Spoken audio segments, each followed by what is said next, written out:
So to anyone who says that electric motorcycles don't work, sorry, they just do. And I've proven it.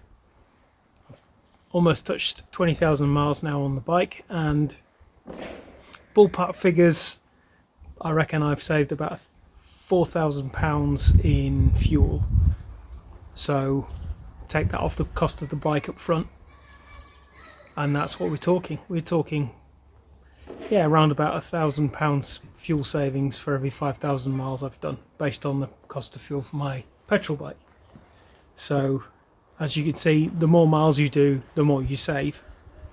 You know, if I do another 20,000 miles on that bike, we're looking at £8,000 in fuel savings.